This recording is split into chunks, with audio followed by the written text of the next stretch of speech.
कहीं किसी जगह पे जाओ तो तब भी लोकल का बंदा तुम्हें वार्निंग दे किसी भी चीज़ के लिए।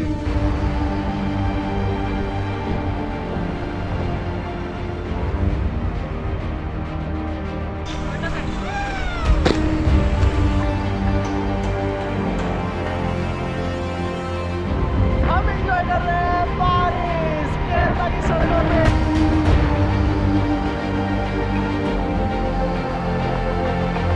इधर आने की जो मुझे एक सबसे ख़ास बात लगी, दुनिया के कोने कोने से इन्होंने बहुत ही खूबसूरत चीज़ों को लाके कलेक्शन बनाया हुआ है। तो ये मुझे देखने में मैंने अभी तक 1-2 वीडियो देखी थी और फोटोज़ भी जो देखे थे LAP के, तो मुझे लगता था ये लकड़ी के हैं, बट खतरनाक तरीके से उठेंगे। देखो वहाँ पर वो तैयार हो रही है, अभी देखो वो वहाँ से स्टार्ट हुई है और अभी देखो ये यहाँ तक आएगी। को रिकमेंडेशन देता हूँ, must visit, 1000% must visit place है ये।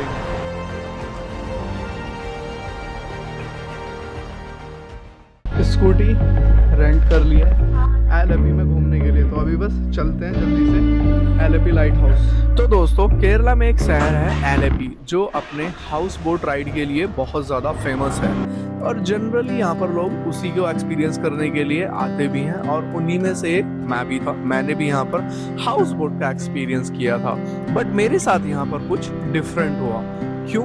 मेरे पास था एक एक्स्ट्रा दिन, तो मैं उसको वेस्ट करने की जगह मैं यहाँ पर थोड़ा सा गूगल करता हूँ। तो आ गया मेरा तीसरा दिन LAP में और अभी स्कूटी रेंट करके हम जा रहे हैं लाइट हाउस और गर्मी बहुत ज़्यादा है। यहाँ पर कुछ एक्स्ट्रा एक्सप्लोर करने के लिए सोचता हूँ और जिसको देखकर मैं सरप्राइज भी हो जाता हूँ, तो मैं बिना देरी के स्कूटी रेंट करता हूँ और निकल जाता हूँ LAP को एक्सप्लोर करने के लिए। और जो मैंने इस दिन में देखा, जो मैंने एक्सप्लोर किया, उसको देखने के बाद मैं भी सरप्राइज था, क्योंकि ये शहर केवल हाउस बोट तक ही सीमित नहीं है। यहाँ पर बहुत खूबसूरत चीज़ें हैं देखने के लिए।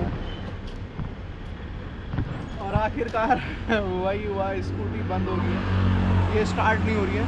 मैंने अभी जस्ट फ़ोन किया है बोट वाले भैया को, उनके ओनर को बताने के लिए, उन्होंने रेंट पे दिलवाई थी, तो अभी वो वापस से कॉल आएगी, देखते हैं। ये स्टार्ट ही नहीं हो रही है।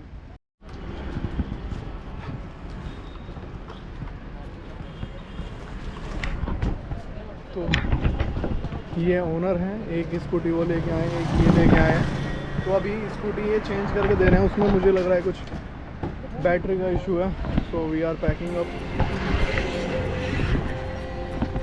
और ये आज का पहला सरप्राइजिंग मोमेंट था, क्योंकि स्कूटी खराब हो जाने के बाद ओनर का इतनी दूर से एक एक्स्ट्रा स्कूटी लेकर आना ये साबित कर रहा था कि यहाँ की हॉस्पिटैलिटी बहुत ही ज़्यादा अमेजिंग थी। और कुछ देर बाद वो मुझे एक दूसरी स्कूटी देते हैं एंड हमारी ये राइड फिर से स्टार्ट हो जाती है और LAP की इन गलियों से घूमते हुए मैं पहुँचता हूँ LAP के light house.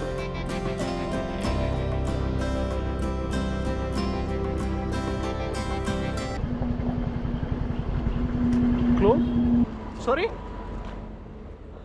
See one small gate. Here. Behind it. No. This line only one small gate here.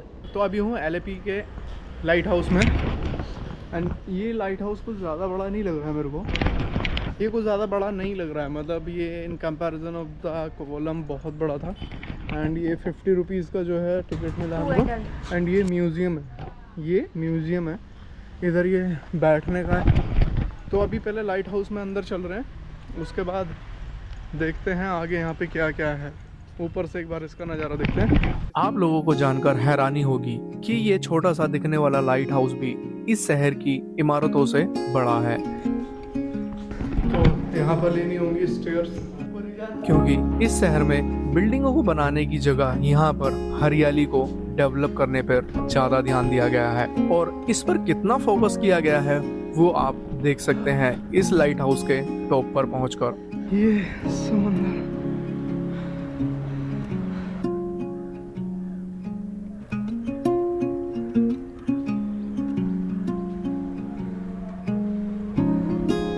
ये है LAP का लाइट हाउस।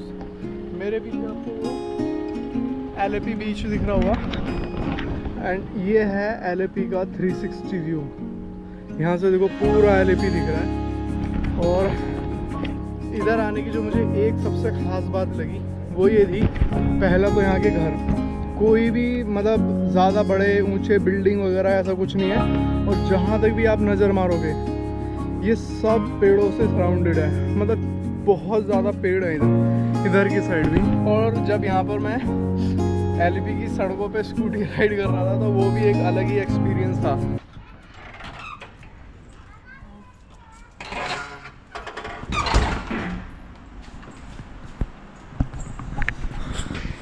यहाँ पे एसी भी चल रहा है। और यहाँ पर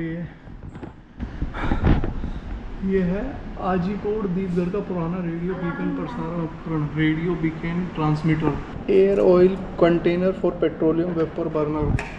तो ये है 1821 के ज़माने का दूरबीन। तो अभी हम जा रहे हैं एक म्यूज़ियम में, बहुत ही एंटिक चीज़ों के लिए फेमस है वो म्यूज़ियम, जो यहाँ से बस कुछ ही किलोमीटर की दूरी पे है। एंड रास्ते देखो भाई। अगर कहूँ तो मैंने अपनी लाइफ में बहुत खूबसूरत आर्ट देखा है, बट एलएपी लाइट हाउस से कुछ ही दूरी पर एक ऐसी बिल्डिंग है जो देखने में तो बहुत ही सिंपल और ऑर्डिनरी लग रही थी, बट उसको एक्सप्लोर करने के बाद मुझे एहसास होता है कि ये शायद मैं अपनी पूरी लाइफ में अगर मैं पूरी दुनिया भी घूमता तो शायद नहीं देख पाता। तो क्या है ये बिल्डिंग, आइए देखते हैं। तो ये है केरला का एक म्यूज़ियम और ये रिलेटेड है जो केरला के सबसे पहले बिजनेसमैन थे जिन्होंने कोयर का बिजनेस स्टार्ट किया था अब से सन 1600 में। आई थिंक मैं गलत हो सकता हूँ, मैं चेक करके बता दूँगा। और ये उनका म्यूज़ियम है, मतलब उन्होंने उनसे लेके अभी तक जो इन्होंने कलेक्शन किया है चीज़ों का यहाँ पे वो सब कुछ है इसमें। ये देखो ये इस तरह का म्यूज़ियम है एंड ये इतना एंटिक म्यूज़ियम है।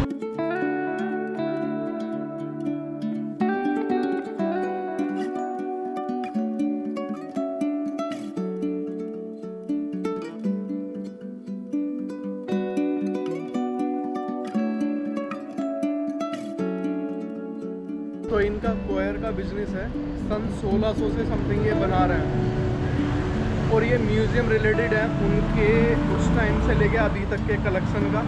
और इसके अंदर आपको इतना खूबसूरत एंटिक चीज़ें आपको देखने को मिलेंगी। दुनिया के कोने कोने से इन्होंने बहुत ही खूबसूरत चीज़ों को लाके कलेक्शन बनाया हुआ है, जिसमें कि आपको सबसे ज़्यादा अगर आपको इसमें देखने को मिलेगा वो मिलेगा आपको फ्रांस, इटली, वेनिस, चाइना। और मैं लिटरली बता रहा हूँ मैंने अपनी लाइफ में इतनी खूबसूरत चीज़ें नहीं देखी।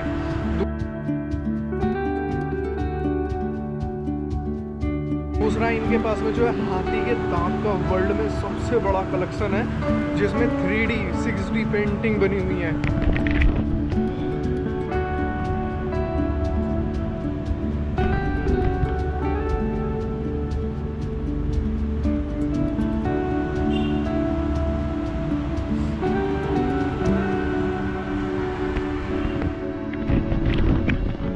तो अगर आप केरला आ रहे हैं और आप एलएपी में हैं तो मैं आपको रिकमेंडेशन देता हूँ, must visit, 1000% must visit place है ये।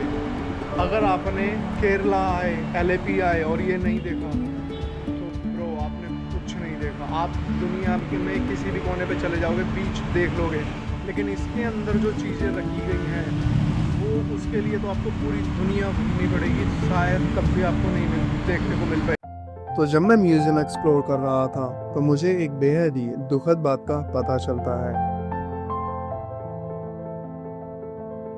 क्योंकि जो ओनर थे उनकी कोई नेक्स्ट जनरेशन नहीं थी।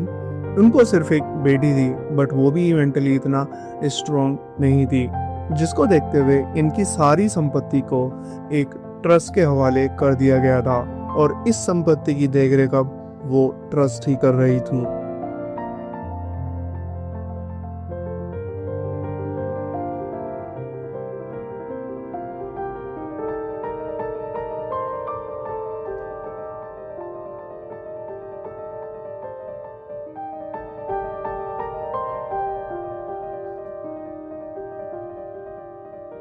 200 रुपीज़ का इसका टिकट है, ओनली 200 रुपीज़। और वन मोर थिंग, आप मेरा यकीन करना, यहाँ पे आना वर्थ इट भी इसलिए है 200 रुपीज़, क्योंकि जो ये इनके ओनर थे, ये RK के, वो अभी एक्सपायर कर चुके हैं। और अभी 2022 में उनकी वाइफ भी एक्सपायर कर चुकी है। उनकी एक ही बेटी है और वो भी थोड़ा माइंड से, मतलब मेंटली डिसऑर्डर है, उनको प्रॉब्लम है। तो ये जितना भी प्रॉपर्टी है, उनका फैक्ट्री है जिसमें 1200 वर्कर काम करते हैं, और ये म्यूज़ियम है, जितना भी सब कुछ है वो सब चैरिटी में जाता है। जैसे कैंसर पेशेंट हो गए, किडनी पेशेंट हो गए, सब चैरिटी में जाता है उनका। इस म्यूज़ियम में आपको एक गाड़ी भी देखने को मिलेगी जो सन 1948 में चलती थी। 1 लीटर में ओनली 3 किलोमीटर, 4 सिलेंडर कार, जो अभी तक इसमें अंदर रखी हुई है। तो कुछ हर्षिया बताएगी कैसा लगा, क्या क्या चीज़ें थी इसमें अंदर। मतलब मेरा कहने का ये है भाई, अगर आप यहाँ आ रहे हो तो जो इसके अंदर चीज़ें रखी हुई हैं उनको देखने के लिए 200 रुपये कुछ नहीं है भाई, कुछ भी नहीं है। मैं सच बोल रहा हूँ, अगर ये 2000 का टिकट भी हो ना इसका, तो भी एक बार को मानना कि नथिंग। बहुत एंटिक चीज़ें रखी गई हैं अंदर और इतनी फिनिशिंग के साथ। हाँ, तो कुछ कहना चाह रही थी बता। मैं पहले ये कहने वाली थी कि फोटोग्राफी तो अलाउड नहीं है, तो क्या करेंगे जाके, बट अब वर्थ इट है। सच में बहुत खूबसूरत है ये। तो अभी थोड़ी सी भूख भी लगी है और टाइम भी हो चुका है लंच करने का, तो कुछ अच्छी सी जगह देखते हैं लंच करने के लिए, उसके बाद चलेंगे बीच। अब क्योंकि मैं साउथ इंडिया में था, जहाँ पर हर जगह नॉर्थ इंडियन नहीं मिल रहा था, मैक्सिमम जगह पर साउथ इंडियन ही मिल रहा था, तो यहाँ पर भी मैं जो है सदिया खाने के बाद में जो है मैं पहुँचता हूँ एलेपी बीच पर।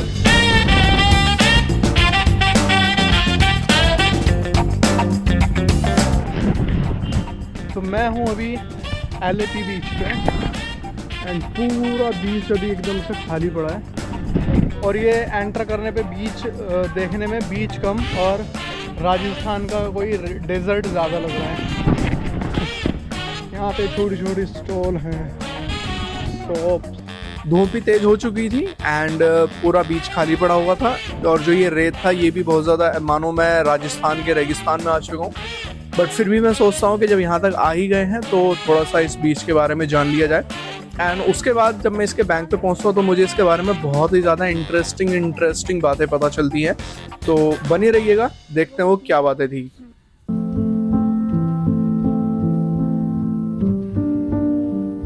ये इतना गर्म है कि कुछ चूहे हर्षिया के पैर जल रहे हैं। क्या उड़ रही है राजस्थान में, रेगिस्तान में। मतलब हम कोवलम, एलेपी, वर्कला घूम रहे हैं, तो वर्कला का भी बहुत सुंदर था, कोवलम का भी था। ये बीच मुझे कुछ डिफरेंट लगा। यहाँ पर दोपहर में कोई लोग नहीं है, दूर दूर तक कुछ नहीं है। एंड ये शायद कोई उनका प्लेइंग ग्राउंड है, या फिर मानसून के सीज़न में यहाँ तक भी पानी आ जाता होगा।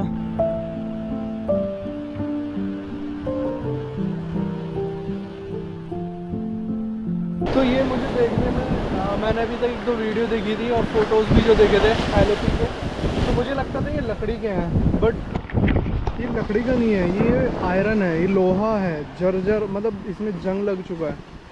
और ये देखो अभी भी, ये अभी भी हिलने का, और ये अभी भी बहुत मजबूती के साथ खड़े हुए हैं। ये देखो,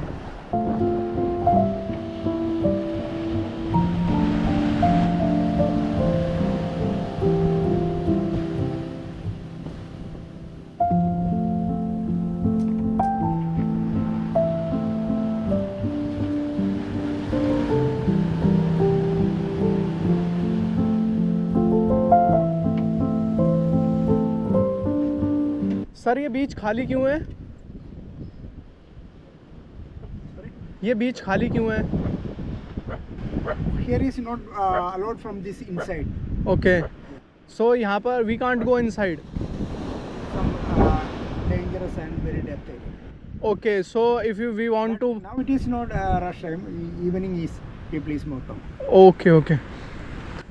So if we want to take a bath in sea, then we have to go to Marari beach. You are very good swimmer. No, That's a no, I'm average. But here is not good. You are any experience to in sea? Yeah, I spent 3 days in Kovalam and 2 days in Varkla. Problem is very shallow beach, but here is very deep. ओ पुराना port है वो. Okay, ये port था, ठीक है। तो अगर मुझे नहाना है तो मुझे फिर मरारी बीच जाना रहेगा। We are not advised to you can go there. They are it's public, not public beach, it's private area. Merari beach is private area. There is no responsible from this. Okay Your own responsibility. Okay, thank you. तो ये time जो है अभी, ये रस वाला time नहीं है, यहाँ पर अब इवनिंग में आते हैं। और ये बता रहे हैं कि ये पोर्ट हुआ करता था पहले, और यहाँ पर ये बहुत डीप है। इसी वजह से देखो, ये इसी वजह से ये लहरें भी बहुत तेज़ी से उठ रही हैं। और हर्षिया यहाँ पे आती है अपने सेल और वो जो भी पता नहीं वो समुद्र में जो निकलते हैं उनको ढूंढने में लग रही है। देखो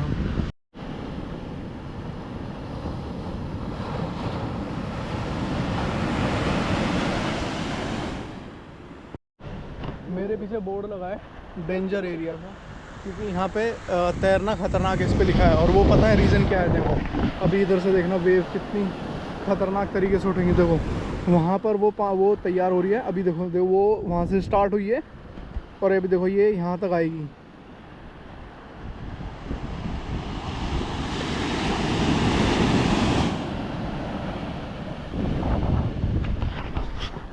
ये वेव जो ना उधर से बनती है, मतलब उधर से उठती है और यहाँ पे आके कमज़ोर पड़ती है, क्योंकि यहाँ पर ये पिलर आ जाते हैं ना पोर्ट के। देखो ये इधर का पाव देखो, और ये देखो हल्का हो जाता है और इधर हल्की हो जाती है, वहाँ तक ख़त्म हो जाती है। बट इधर से बहुत ज़्यादा वेव उठ रही है। देखो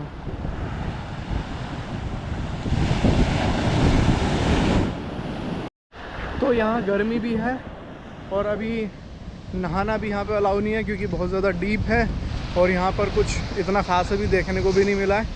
तो कोशिश करेंगे यहाँ पे वापस शाम में आने की। अभी चलते हैं मरारी बीच की तरफ। ये कुछ फॉरेनर आए थे, अभी ये बस ऐसे आए हैं, बीच पे गए, देखा, रुके एंड वापस, सेम हमारी तरह। वहाँ कुछ है तो हम अभी मरारी बीच जाना था हमें, बट किसी रीज़न बस हम मरारी बीच नहीं जा रहे हैं। अभी हम जा रहे हैं इंटरनेशनल कोयर म्यूज़ियम। और गर्मी इतनी हो रही थी, उस गर्मी को देखते हुए अभी थोड़ा सा जो है यहाँ पे बारिश आने लगी है एंड हम एंजॉय कर रहे हैं बारिश केरला की सड़कों पे अपनी मनपसंद स्कूटी फर्जीनो।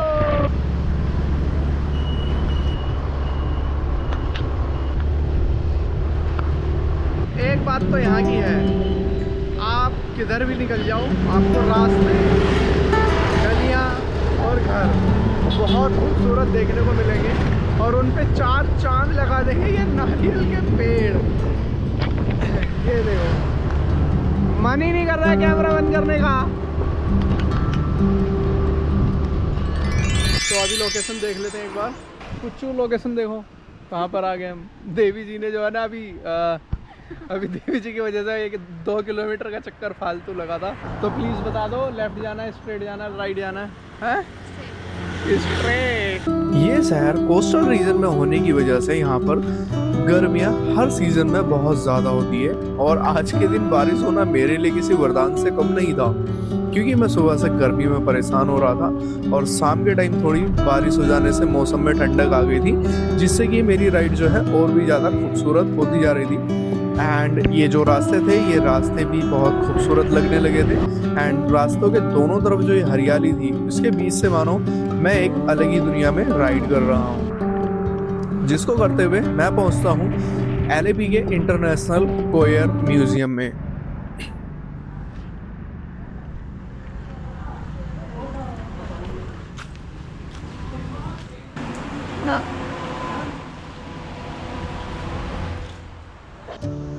और बहुत मिनिमल सा चार्ज पे करके, जो टिकट के रूप में मैंने परचेज किया था, मैं इसमें एंट्री करता हूँ। और एंट्री करते ही मुझे जो देखने को मिलता है वो था हमारी दुनिया में 7 अजूबों में से एक ताजमहल, जो कि पूरा कोयर से बना हुआ था। हाँ, वही कोयर जिसको हम अपने नॉर्थ इंडिया में गोले की रस्सी के जैसा बोलते हैं। एंड यहाँ पर काफ़ी अलग अलग तरीके की चीज़ें थी, जिनको गोले की रस्सी से या गोले के छाल से बनाया हुआ था। एंड इतना सब देखने के बाद मेरे को थोड़ी देर के लिए तो यकीन ही नहीं हो रहा था कि ये सब चीज़ें गोले की रस्सी से भी बनाई जा सकती हैं। शायद इसीलिए कहते हैं कि घूमोगे तो मिटेंगे तुम्हारे भ्रम। तो मेरा भी एक भ्रम था जो टूट गया। एंड इसके बाद मैं इसको एक्सप्लोर करने के लिए अंदर जाता हूँ, जिसमें दिखाया गया था जो अब से पुराने टाइम में जब कोयर का बिजनेस अपने पीक पर था तो किस तरह से वो होता था, कैसी कैसी मशीनें यूज़ की जाती थी, वो सारे आइटनरी इसके अंदर रखे हुए थे।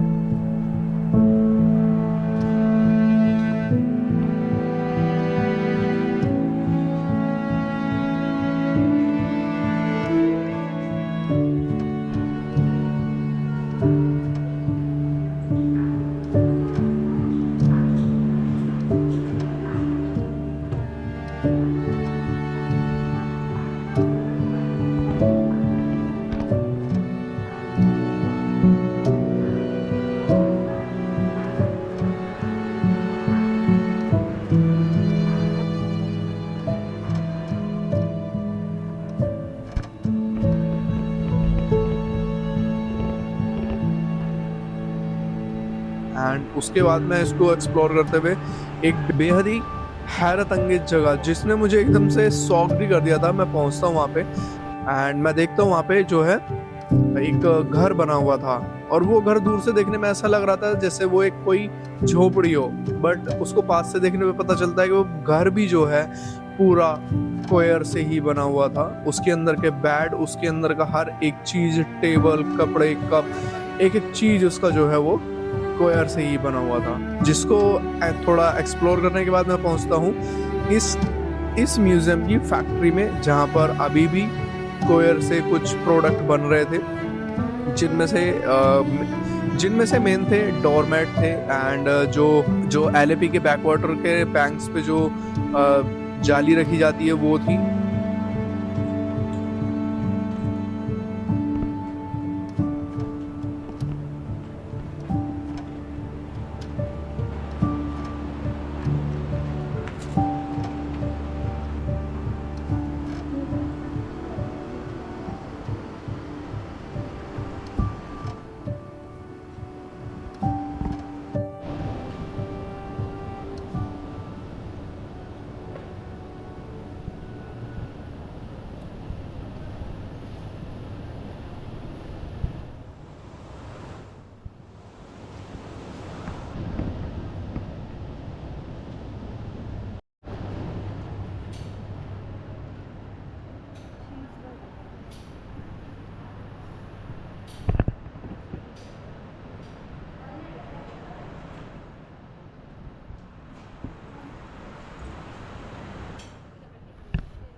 This is doormat. तो यहाँ पर ये डोरमैट बन रहे हैं कोयर के, ये इनका सीजर है। और इधर एक डोरमैट अंकल बना के दिखा रहे हैं सर।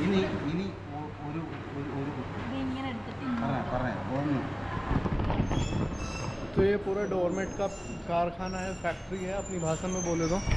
एंड इधर ये देखो, यहाँ पे भी ये कुछ नारियल ट्रीज़ के जैसा कुछ स्ट्रक्चर बना के रखा हुआ है अभी। ये मशीन है। और यहाँ पर जो एक मुझे सही मतलब यहाँ पर जो मुझे एक ख़ास बात लगी वो ये है कि यहाँ पर मैक्सिमम लेडीज़ लोग ही काम कर रहे हैं।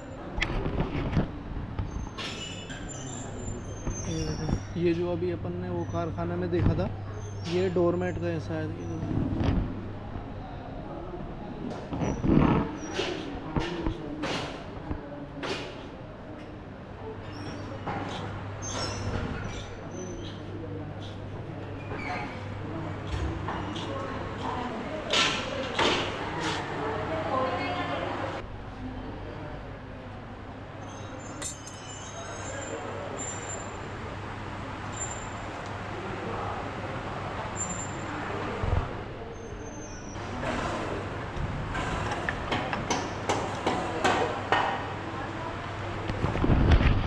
तो ये जो कारखाना है ये आज भी पूरा ओल्ड मॉडल बेस्ड है।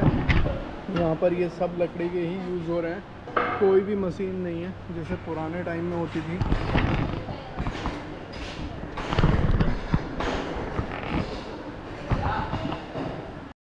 ये वो है जो अपन ने जब हम एल्पुजा के बोट हाउस भी ट्रैक मतलब बोट हाउस पे थे तब उसके जो बैंक थे मतलब जो किनारे थे उन पे जो जिसको बिछाया हुआ था। तो कोयर म्यूज़ियम को हमने विज़िट कर लिया है, बहुत खूबसूरत था वो भी। मतलब मेरे को उम्मीद भी नहीं थी कि ऐसी ऐसी चीज़ें भी कोयर से बनाई जा सकती हैं। अभी हम जा रहे हैं एलिफेंट सफारी पे, देखते हैं वहाँ पे जाके क्या हमें देखने को मिलता है। और केरला में आप किधर भी घूमने को निकल जाओ, रास्ते बहुत खूबसूरत हैं यहाँ पे। One one one 200 meters, turn right. In 200 meters, turn right.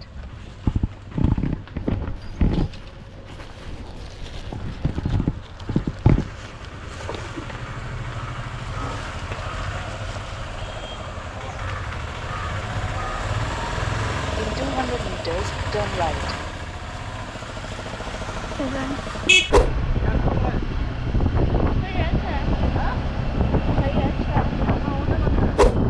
Where is the there is the elephant.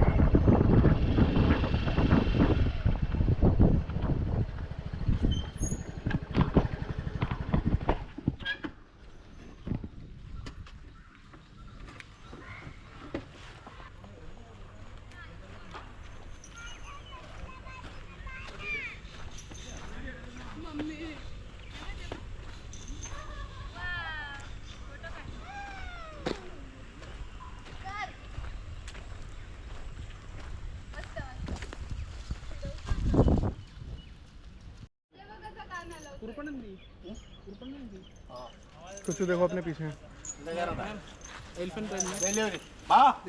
तो एलिफेंट राइड मुझे इतना वर्थ इट नहीं लगा क्योंकि वो कुछ ज़्यादा नहीं घुमा रहे थे उस पर और चार्ज वो बहुत ज़्यादा कर रहे थे।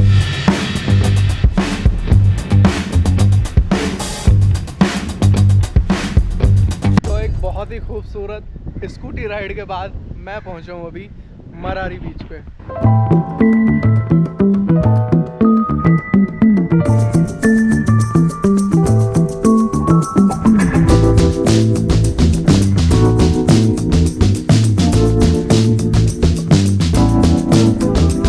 दूर तक जितनी नज़र जाएगी बीच ही दिखेगा, इधर जितनी दूर तक नज़र जाएगी बीच दिखेगा।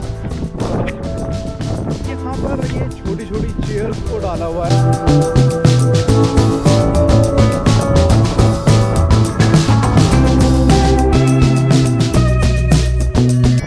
हेलो दोस्तों, तो मैं अभी वापस आ चुका हूँ एलेपी बीच पे क्योंकि मुझे मरारी बीच पे कुछ इतना ज़्यादा खास नहीं लगा और वहाँ पे मुझे थोड़ा गंदगी भी ज़्यादा लग रहा था और मुझे नहीं थोड़ा मौसम भी ज़्यादा ख़राब हो रहा था, तो मुझे अपने होटल के पास ही आना था। और जैसे ही मैं यहाँ एलेपी बीच पे आया हूँ तो जैसे कि मुझे दोपहर में वो लाइफ गार्ड भैया ने बताया था कि यहाँ पर इवनिंग में लोग आते हैं। तो अभी देखो यहाँ पर कितनी भीड़ हो चुकी है, लोग आने शुरू हो चुके हैं यहाँ पे और मौसम भी इतना प्यारा हो रखा है कि कुछ है। तो यस, अभी यहाँ पर लोग दिखने शुरू हो चुके हैं। अब देखते हैं यहाँ पर इस बीच पे क्या होता है। कुछ रन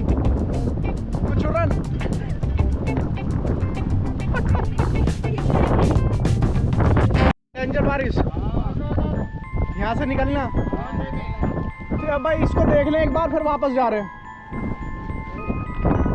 इसको देख के वापस जा रहे हैं। तो भाई जब भी कहीं किसी जगह पे जाओ तो तब भी लोकल का बंदा तुम्हें वार्निंग दे किसी भी चीज़ के लिए, तुरंत उसको फॉलो करना चाहिए। इन्होंने बोला कि बहुत खतरनाक बारिश आ रही है इधर से, और ये देखो कि इधर से अगर तुमको दिख रही हो तो वो आ रही है सच में। जल्दी चलो, भाग के देख लो एक बार।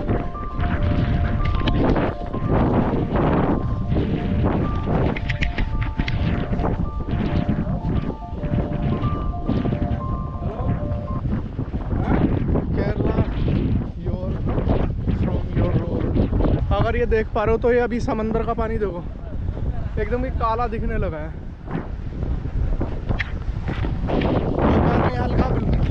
दोपहर में ये हल्का ब्लू दिख रहा था, बट अभी ये जो है ये भी बिल्कुल काला दिखने लगा है।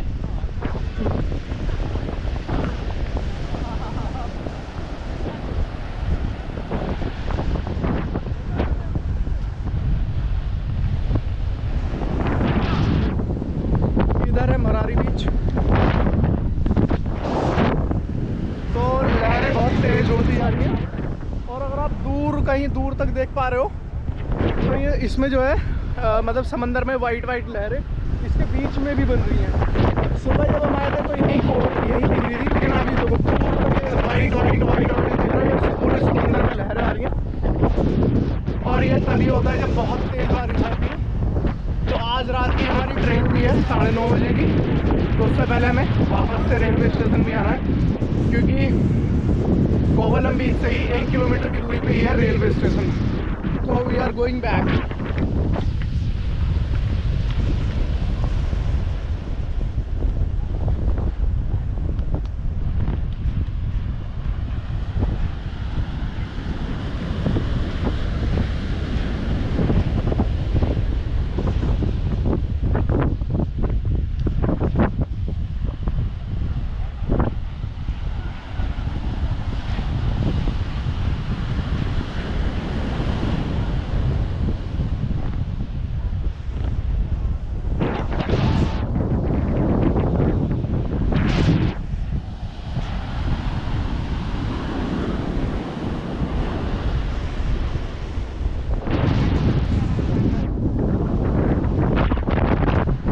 इधर बिल्कुल डार्क हो चुका है, समंदर में तेज होती जा रही है।